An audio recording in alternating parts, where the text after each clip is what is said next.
काफी समय पहले की बात है। प्रतापगढ़ नाम का एक राज्य था। वहां का राजा बहुत अच्छा था, मगर राजा को एक सुख नहीं था।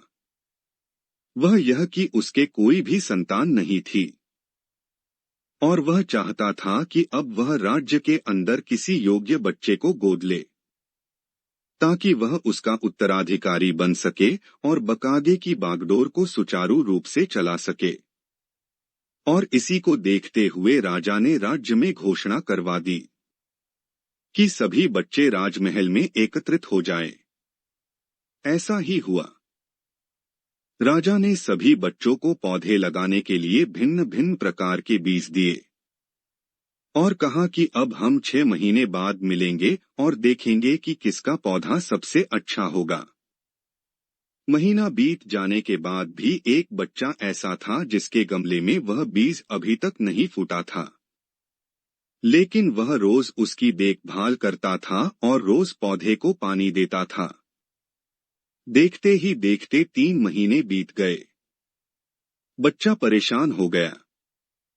तभी उसकी माँ ने कहा कि बेटा धैर्य रखो, कुछ बीजों को फलने में ज्यादा वक्त लगता है।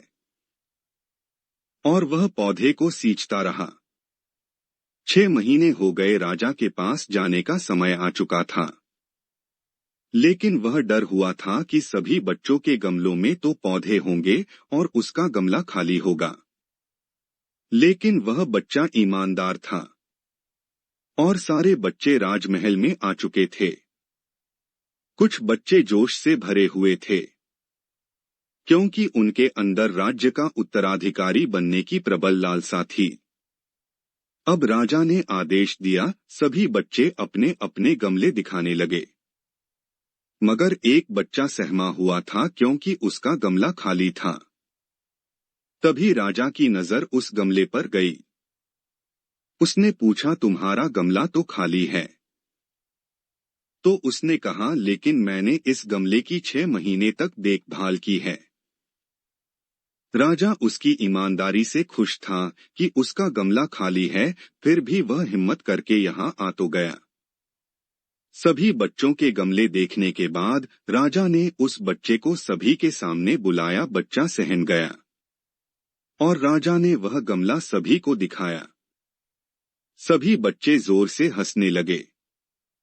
राजा ने कहा, शांत हो जाइए, इतने खुश मत होइए। आप सभी के पास जो पौधे हैं वो सब बंजर है। आप चाहे कितनी भी मेहनत कर ले, उनसे कुछ नहीं निकलेगा।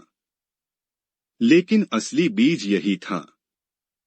राजा उसकी ईमानदारी से बेहद खुश हुआ और उस बच्चे को राज्य का उत्तराधिकारी बना दिया गया। लेकिन हमें इस कहानी से क्या सीखने को मिला? मेरे हिसाब से अपने अंदर ईमानदारी का होना बहुत जरूरी है।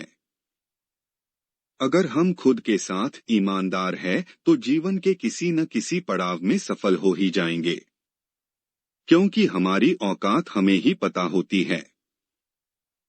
हम खुद को पागल बनाकर खुद का ही नुकसान करते हैं।